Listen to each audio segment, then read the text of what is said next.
साल है 2025। इंडिया के दिल में एक जंगल है, इतना पुराना कि पेड़ भी पुरानी बातें फुसफुसाते हुए लगते हैं। पास के विलेज वाले इसे फुसफुसाहट का जंगल कहते हैं। वे अजीब आवाजों और टिमटिमाती रोशनी की बातें करते हैं, खासकर एक पुराने शिव मंदिर के खंडहरों के पास। ये मंदिर भले ही टूट फूट गया हो, पर इसकी एक पावरफुल ऑरा है।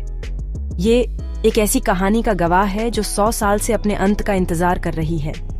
ये ऐसी जगह है जहाँ की हवा में भी हिस्ट्री, अनकहे शब्द और एक ऐसा प्यार महसूस होता है जिसे टाइम भी मिटा नहीं पाया। मंदिर के पत्थरों ने एम्पायर्स को बनते बिगड़ते देखा है, पर जो लेजेंड वे संभाल कर रखते हैं वो किसी भी किंगडम से कहीं ज्यादा स्ट्रॉन्ग प्यार का है। मिस्ट्री की इस दुनिया में अय्यान आता है, एक यंग हिस्टोरियन। वो सिर्फ हिस्टोरिकल फैक्ट्स नहीं ढूंढ रहा, उसे इस खास मंदिर की तरफ एक अनएक्सप्लेनेबल खिंचाव महसूस होता है। उसने कई महीनों तक इसकी आर्किटेक्चर और इसके बारे में जो थोड़ी बहुत जानकारी थी उसे स्टडी किया है, पर जितना वो सीखता है उतना ही वो बेचैन होता जाता है। रातों को उसे एक खूबसूरत औरत के सपने आते हैं जिसकी आंखें उदास हैं, और एक ऐसी मेलोडी जिसे उसने पहले कभी नहीं सुना। उसे इस जगह से एक ऐसा कनेक्शन महसूस होता है जो एकेडमिक क्यूरियोसिटी से कहीं ज्यादा है। ये एक गहरा पर्सनल दर्द है, एक ऐसी कहानी से कनेक्टेड का एहसास जिसे वो अभी तक समझ नहीं पाया है। ये फीलिंग एक कांस्टेंट साथी की तरह है जो उसे और गहराई से खोदने, धूल और टाइम की परतों के नीचे छिपी सच्चाई को उजागर करने के लिए उकसाती है। अय्यान मंदिर के पास कैंप लगाने का फैसला करता है ताकि वो उसकी एसेंस को अब्सॉर्ब कर सके और शायद अपनी अजीब फीलिंग्स का सोर्स समझ सके। विलेज वाले उसे वार्न करते हैं, उसे भटकती सोलों और एक पुराने राजा के कर्ज की कहानियां सुनाते हैं। वे कहते हैं कि सूरज ढलने के बाद वहां किसी को नहीं रुकना चाहिए, पर अय्यान लॉजिक और रीजन का आदमी है, या वो खुद से ऐसा कहता है। वो मानता है कि हर लेजेंड की जड़ में सच्चाई होती है और वो उसे ढूंढने के लिए डिटरमाइंड है। वो अपना छोटा टेंट लगाता है, उसके रिसर्च पेपर्स फैले हुए हैं। उसका दिल डर और एक अजीब एक्साइटमेंट के मिक्सचर से धड़क रहा है। उसे लगता है कि वो एक ऐसी डिस्कवरी के कगार पर है जो सिर्फ हिस्ट्री ही नहीं बल्कि उसकी अपनी लाइफ को भी हमेशा के लिए बदल सकती है। जैसे ही सूरज ढलता है, जंगल बदल जाता है। दिन की हल्की फुसफुसाहटें हवा में उदास आहों में बदल जाती हैं। अय्यान अपनी कैंपफायर के पास बैठा मंदिर के बारे में फ्रैगमेंटेड टेक्स्ट्स को दोबारा पढ़ रहा है। एक लाइन उसकी आंखों में अटक जाती है, जहां 2 सोलैयों बंधी थीं, एक प्यार से, दूसरी गुस्से से। वो एक छोटा, बारीकी से तराशा हुआ पत्थर उठाता है जो उसे मंदिर की सीढ़ियों के पास मिला था। छूने पर वो गर्म लगता है, जैसे उसमें कोई लिविंग मेमोरी हो।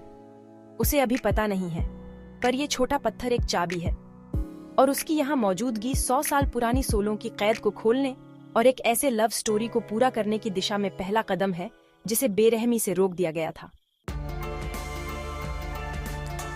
अय्यान की जर्नी को समझने के लिए हमें टाइम में पीछे जाना होगा, ठीक 100 साल 1925 में।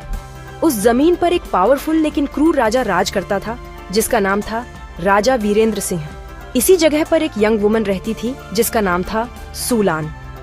वो एक सिंपल टेम्पल डांसर थी जो सिर्फ अपनी ग्रेस के लिए ही नहीं बल्कि अपने दयालु दिल और गहरी भक्ति के लिए भी जानी जाती थी। वो मानती थी कि प्यार प्रार्थना का सबसे प्योर फॉर्म है, और उसकी लाइफ में एक आदमी आया जो उसकी आत्मा का दूसरा हिस्सा था। उसका नाम भी अय्यान था, एक गिफ्टेड पोएट और स्कॉलर जो मंदिर के पुराने धर्म ग्रंथों का स्टडी करने आया था। वो उस हिस्टोरियन अय्यान का पास्ट लाइफ था जिसे हम 2025 में जानते हैं। हालांकि उसे इस कनेक्शन के बारे में पता नहीं था। उनकी मुलाकात सिंपल थी, फिर भी बहुत गहरी थी। उसने उसे मंदिर के आंगन में डांस करते देखा। उसके मूवमेंट्स भक्ति की कहानी कह रहे थे। उसने उसे अपनी पोएट्री पढ़ते सुना। उसके शब्द एक ऐसी दुनिया की तस्वीरें बना रहे थे जो ब्यूटी और काइंडनेस से भरी थी। ये एक ऐसा प्यार था जो पुराना लग रहा था, जैसे उनकी सोलें कई जन्मों से एक दूसरे को जानती हों। वे जंगल में चोरी छिपे मिलते थे, उसी चांद के नीचे सपने और वादे शेयर करते थे जो 100 साल बाद उनकी कहानी पर नजर रखेगा। उनका प्यार प्योर और इनोसेंट था, एक छोटी खूबसूरत लॉ, एक ऐसी दुनिया में जो अक्सर डार्क होती थी। उन्होंने राजा से आशीर्वाद मांगने का प्लान बनाया, उम्मीद की कि वो उनके हार्टों की सच्चाई को देखेगा और उन्हें साथ रहने देगा। लेकिन राजा वीरेंद्र सिंह दिल का आदमी नहीं था, वो इच्छा और पावर का आदमी था।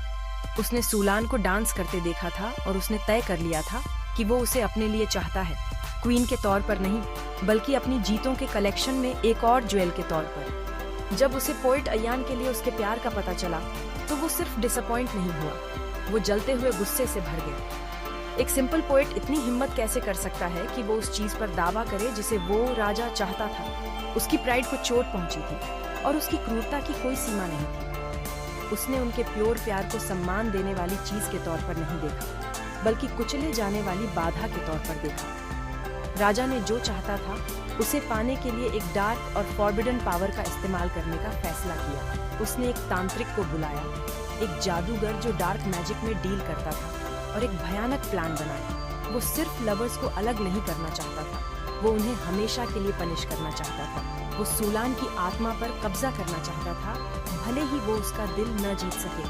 ट्रेजेडी के लिए स्टेज सेट था, जलन और एरोगेंस से जन्मी एक साजिश। अय्यान और सूलान का इनोसेंट प्यार एक ऐसे तूफान का सामना करने वाला था जो उन्होंने कभी सोचा भी नहीं होगा। एक ऐसा तूफान जो टाइम के थ्रू गूंजेगा। राजा अपने ओम सेशन में अंधा होकर अपने बुरे प्लान को अंजाम देने लगा। पूर्णिमा की रात को उसने अय्यान और सूलान को आशीर्वाद देने के झूठे बहाने से मंदिर में बुलाया, लेकिन शादी की बजाय वे एक जाल में फंस गए। तांत्रिक इंतजार कर रहा था, उसके मंत्रों से हवा में एक अशुभ ऊर्जा भर रही थी। राजा वीरेंद्र सिंह ने डिक्लेयर किया कि अगर वो सूलान को लाइफ में नहीं पा सकता तो वो उसकी आत्मा को अपनी आत्मा से हमेशा के लिए बांध देगा। उसने एक वर्जित रस्म का इस्तेमाल करके उनकी सोलों को मंदिर के मैदान में फंसाने का प्लान बनाया, उन्हें अपने दुख के आखिरी पलों को बार बार जीने के लिए मजबूर किया। एक क्रूर सजा उस प्यार के लिए जिसे वो समझ नहीं पाया। जैसे ही डार्क रिचुअल शुरू हुआ, अय्यान ने अपनी पूरी ताकत से लड़ाई की, लेकिन वो राजा के गार्ड्स और जादूगर की डार्क पावर्स का मुकाबला नहीं कर सका। इस अफरा तफरी में सूलान ने कुछ कमाल का किया। उसे पता था कि उनका टाइम खत्म हो रहा है। अपनी आखिरी ताकत से उसने अय्यान की डायरी पकड़ी, एक छोटी लेदर बाउंड बुक जहां वो अपनी पोएम्स और थॉट्स लिखता था। एक रिचुअल फायर से चारकोल का एक टुकड़ा इस्तेमाल करके उसने आखिरी पेज पर एक जल्दबाजी में मैसेज लिखा। ये एक काउंटर मैंट्रा था, मंदिर के पुराने धर्म ग्रंथों का एक पावरफुल वर्स जिसे उसने याद किया था। उसे विश्वास था कि यही एक चीज है जो एक दिन कर्स को तोड़ सकती है। कर्स दिया गया। अय्यान और सूलान की सोलें उनके शरीर से अलग हो गईं, लेकिन राजा के लिए कुछ गलत हो गया। अपने गुस्से में उसने गलत अंदाजा लगाया था। कर्स में कमी थी। उसने सिर्फ लवर्स को नहीं फंसाया, उसने एक टाइम लूप बनाया, एक ऐसी रियलिटी जो एंडलेसली दोहराई जाती थी। सूलान की आत्मा पर कब्जा करने की बजाय राजा की अपनी आत्मा भी उस जादुई जाल में फंस गई जिसे उसने बनाया था। वे तीनों अब भूत थे, मंदिर से बंधे हुए, उस रात की ट्रेजेडी को 100 साल तक दोहराने के लिए तय थे। सूलान ने अपने आखिरी एक्ट से डायरी को मंदिर की पवित्र मूर्ति के पास छिपा दिया था, उसकी आशा का आखिरी एक्ट। ये डायरी 100 साल के अंधेरे में एक रोशनी का दीपक बन गई। इसमें सिर्फ उनके प्यार और दुख की कहानी ही नहीं थी, बल्कि उनकी फ्री की चाबी भी थी। सूलान का आखिरी मैसेज भविष्य में भेजी गई एक डेस्परेट प्रार्थना थी। उसे उम्मीद थी कि एक दिन एक शुद्ध दिल वाला कोई व्यक्ति, उनकी कहानी से जुड़ा कोई व्यक्ति डायरी ढूंढेगा। उसे उम्मीद थी कि ये व्यक्ति मंत्र को समझेगा और उसे जपने की हिम्मत करेगा, ताकि राजा के कर्स को हमेशा के लिए तोड़ सके और उनकी सोलों को आजाद कर सके। डायरी छिपी हुई पड़ी थी, उस आत्मा के लौटने का धैर्यपूर्वक इंतजार कर रही थी जिसने कभी उसके पन्नों में लिखा था। 2025 में अय्यान को डायरी मिलती है। मुख्य मूर्ति के पीछे एक छिपे हुए चैम्बर की तलाश करते हुए उसका हाथ एक ढीले पत्थर से टकराता है। उसके पीछे सड़ी हुई रेशम में लपेटा हुआ वह पुरानी चमड़े की किताब है। जैसे ही वह इसे खोलता है, उसे एक अजीब सी परिचितता महसूस होती है। लिखावट उसकी अपनी है, फिर भी एक ऐसे जीवन की जिसे वह याद नहीं कर पाता। वह रूहाना नाम की एक महिला के लिए प्यार की कविताएं और एक साथ जीवन के सपने पढ़ता है। पन्ने एक ऐसी कहानी बताते हैं जो उसे परेशान करने वाले खंडित सपनों से मेल खाती है।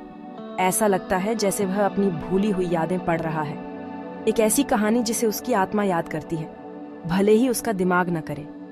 जैसे ही वह आखिरी पेज पर पहुंचता है, उसे चारकोल में लिखी हुई जल्दबाजी वाली लिखावट दिखती है। ये काउंटर मंत्र है। उसके नीचे रूहाना के आखिरी शब्द हैं, मेरे प्यार, अगर यह तुम हो जिसे यह मिलता है तो जान लो कि हमारी सोलें इंतजार कर रही हैं। राजा ने हमें समय के एक चक्र में फंसा दिया। वह मुझे अपना बनाना चाहता था, लेकिन इसके बजाय उसने खुद को हमारे साथ कैद कर लिया। हर रात हमें अपने आखिरी पलों को फिर से जीना पड़ता है, फ्री का मंत्र जपो, हमें आजाद करो मेरे प्यार, हम लेसनों आजाद करो। अचानक अयान को सब कुछ समझ में आ जाता है। मंदिर की ओर अजीब खिंचाव, बार बार आने वाले सपने, गहरी हानि का एहसास। वह समझता है कि वह सिर्फ एक इतिहासकार नहीं है, वह कवि अयान का पुनर्जन्म है। टाइम लूप की अवधारणा उसे स्पष्ट हो जाती है। यह एक टूटे हुए रिकॉर्ड की तरह है जो एक ही उदास गाना बार बार बजा रहा है। 100 सालों से रूहाना, कवि अयान और राजा वीरेंद्र सिंह की सोलें एक प्रेतवाधित वास्तविकता में फंसी हुई है। हर रात उन्हें अपनी आखिरी शाम की दुखद घटनाओं को फिर से दोहराने के लिए मजबूर किया जाता है। राजा का क्रोध, प्रेमियों की निराशा, उनकी मृत्यु का क्षण, यह अंतहीन फॉर्म से दोहराता है। यह राजा का कर्ज है, एक जेल जिसे उसने दूसरों के लिए बनाया था लेकिन अंत में खुद को उसमें फंसा लिया। यह उसके अपने अहंकार से जन्मी सजा है, अपनी विफलता और क्रूरता को अंतहीन फॉर्म से जीने की 100 साल की सजा। अयान को एहसास होता है कि अब उसके कंधों पर कितनी बड़ी जिम्मेदारी है। वह अकेला है जो इस चक्र को तोड़ सकता है। वह भविष्य है जिसकी रूहाना ने उम्मीद की थी। मंत्र सिर्फ वर्ड्सों का संग्रह नहीं है, यह एक आध्यात्मिक चाबी है जिसे समय के पिंजरे को खोलने के लिए डिजाइन किया गया है। इसके लिए सिर्फ चांट से ज्यादा की जरूरत है। इसके लिए विश्वास, साहस और उसी शुद्ध प्यार से भरा दिल चाहिए जिसने इस पूरे गाथा को शुरू किया था। वह जानता है कि उसे प्रतिशोधक राजा की आत्मा का सामना करना होगा और उन सोलों को मुक्त करने के लिए अनुष्ठान करना होगा जिनके साथ उसने एक बार जीवन साझा किया था। रिसर्च का समय खत्म हो गया है, कार्रवाई का समय आ गया है। अयान सूरज ढलने का इंतजार करता है। डायरी उसके हाथों में कसकर पकड़ी हुई है। उसे पता है कि यह उसकी लाइफ की सबसे इम्पोर्टेंट रात होगी। जैसे ही अंधेरा जंगल को ढंक लेता है, मंदिर में हवा ठंडी और बर्डनी हो जाती है। वह उनकी प्रेजेंस को फील कर सकता है। हल्की गोश्तियां, आकृतियां मंदिर के आंगन में दिखाई देने लगती हैं। एक खूबसूरत उदास औरत, एक विद्रोही यंग मैन और एक राजा जो डार्क फ्रस्ट्रेटेड गुस्से की औरा लिए हुए है। वह लूप को खुद देख रहा है। वह कवि अयान और सूलान की प्रेतवाधित आकृतियों को भागने की कोशिश करते हुए देखता है और क्रोधित राजा अपने गार्ड्स को निर्देश दे रहा है। यह एक साइलेंट, दिल तोड़ने वाला खेल है, एक मेमोरी जो इस जगह के हर कण में एच्ड है। गहरी सांस लेते हुए अयान आंगन के बीच में कदम रखता है। राजा वीरेंद्र सिंह की आत्मा उसकी तरफ मुड़ती है। उसकी आंखें ठंडी आग से जल रही हैं। राजा समझ नहीं पाता कि यह नश्वर कौन है, लेकिन उसे अपनी अनंत जेल के लिए खतरा महसूस होता है। एक गोश्तियां हवा खंडहरों से गुजरती है, अयान को पीछे धकेलने की कोशिश करती है, उसे डराने की कोशिश करती है, लेकिन अयान अपनी जगह पर खड़ा रहता है। वह सूलान और कवि अयान के चमकते, पारदर्शी फॉर्म की तरफ देखता है और अपने दिल में वह उनसे बात करता है, उनके दुख को खत्म करने का वादा करता है। वह अब सिर्फ एक हिस्टोरियन नहीं है, वह उनकी कहानी का एक हिस्सा है। आखिरी चैप्टर। अडिग ध्यान के साथ वह डायरी से मंत्र जपना शुरू करता है। प्राचीन संस्कृत शब्द उसके होठों से बहते हैं, याद किए गए टेक्स्ट के फॉर्म में नहीं, बल्कि एक दिल से निकली प्रार्थना के फॉर्म में। हर शब्द उसकी सहानुभूति, रूहाना के लिए उसके फिर से खोजे गए प्यार और कालमी की उसकी इच्छा से भरा है। जैसे ही वह चांट करता है, उसे एक शानदार गर्म रोशनी निकलने लगती है जो कर्स के ठंडे अंधेरे को पीछे धकेलती है। राजा की आत्मा पीछे हटती है, गुस्से में चिल्लाती है, क्योंकि रोशनी अन्य 2 सोलों पर उसकी पकड़ को कमजोर करती है। लूप टूटने लगता है। दोहराया गया सीन एक टूटी हुई फिल्म की तरह रुक रुक कर चलता है। मंत्र का आखिरी वर्स सबसे पावरफुल है। यह अंधेरे से लड़ने की बात नहीं करता, बल्कि क्षमा और फ्री की बात करता है। जैसे ही अयान आखिरी शब्द बोलता है, सुनहरी रोशनी फट जाती है, पूरे मंदिर को अपनी चपेट में ले लेती है। राजा वीरेंद्र सिंह की क्रोधित आत्मा घुल जाती है, दर्द में नहीं बल्कि स्वीकृति में, अंततः अपनी नफरत से मुक्त हो जाती है। कवि अयान और सूलान की गोश्तियां, आकृतियां इतिहासकार की ओर मुड़ती हैं। कवि की आत्मा मुस्कुराती है और अयान के साथ विलीन हो जाती है, उसे पूरा करती है। सूलान की आत्मा अब उज्जवल और शांत उसकी ओर तैरती है। उसकी आंखें 100 साल की कृतज्ञता और प्यार से भरी हैं। कर्स अंततः टूट गया है। कर्स टूटने के बाद मंदिर पर एक गहरी कालमी छा जाती है। ऑप्रेसिव भार चला गया है, उसकी जगह कालमी की भावना आ गई है। अयान को एक ऐसी पूर्णता का एहसास होता है जो उसने पहले कभी नहीं जाना था। वह सूलान की आत्मा को देखने के लिए ऊपर देखता है। अब वह आजाद है। उसे एक आखिरी प्यार भरी मुस्कान देती है। इससे पहले कि वह भी एक हल्की रोशनी में विलीन हो जाए, उसकी आत्मा अंततः कालमी में और आगे बढ़ने के लिए आजाद है। अयान जानता है कि वह उससे फिर से मिलेगा, अतीत के भूत के फॉर्म में नहीं, बल्कि एक नए जीवन में, एक नए व्यक्ति के फॉर्म में, जब सही समय आएगा। अभी के लिए उनकी 100 साल पुरानी कहानी को अपना खूबसूरत पीसपूर्ण निष्कर्ष मिल गया है। अगली सुबह विलेज वाले चेंज महसूस करते हैं। फुसफुसाहट का जंगल अब उदास आहों से नहीं, बल्कि प्रकृति की खुशनुमा आवाजों से भरा है। मंदिर वेलकमिंग, पवित्र लगता है। जब अयान उन्हें कहानी बताता है तो वे समझते हैं कि लेजेंड्स सच थे। अयान और सूलान के अमर प्यार का सम्मान करने और उनकी फ्री का जश्न मनाने के लिए विलेज वाले एक नया वार्षिक त्योहार शुरू करने का फैसला करते हैं। वे इसे रूह मिलन फेस्टिवल कहते हैं, या सोलों के मिलन का त्योहार। ये प्यार, क्षमा और इस विश्वास का जश्न मनाने का दिन है कि सच्चा प्यार कभी नहीं मरता। मंदिर को बहाल किया जाता है, सिर्फ एक हिस्टोरिकल साइट के फॉर्म में नहीं, बल्कि प्यार के धीरज के एक लिविंग सिंबल के फॉर्म में। अयान रहने का फैसला करता है। वह अब सिर्फ एक विजिटिंग हिस्टोरियन नहीं है, वह मंदिर की कहानी का गार्डियन है। वह विलेज वालों की मदद करता है, अयान और सूलान की कहानी नई पीढ़ी के साथ शेयर करता है और अपनी लाइफ में एक नया उद्देश्य पाता है। वह अब बेचैन सपनों से परेशान नहीं होता, बल्कि एक सिंपल पीसपूर्ण जीवन जीता है। उन लोगों को कालमी हटाने की संतुष्टि से भरा हुआ है जिनसे वह जुड़ा हुआ था। वह अक्सर मंदिर के आंगन में बैठता है, हल्की हवा महसूस करता है और जानता है कि सूलान और उसके पिछले स्व की सोलें कालमी में है। उनकी लव स्टोरी अब मंदिर की पवित्र विरासत का हिस्सा है। मंदिर की कहानी लेसने लिए एक सबक बन जाती है। यह सिखाती है कि प्यार समय से भी ज्यादा मजबूत ताकत है और नफरत एक जेल है जिसे हम खुद के लिए बनाते हैं। मंदिर अब इस सच्चाई का स्मारक है। यह बच्चों और बड़ों को सिखाता है कि सच्चा प्यार कब्जे के बारे में नहीं, बल्कि फ्री के बारे में है। यह उस व्यक्ति के लिए अच्छा चाहने के बारे में है जिससे आप प्यार करते हैं, भले ही आप उनके साथ न रह सकें। अयान और सूलान का प्यार, जो कभी अंधेरे में फुसफुसाई गई एक दुखद कहानी थी, अब आशा की एक खूबसूरत लेजेंड है। एक कहानी है कि कैसे वर्तमान में एक शुद्ध दिल अतीत के घावों को ठीक कर सकता है और साबित कर सकता है कि कुछ बंधन वास्तव में शाश्वत होते हैं।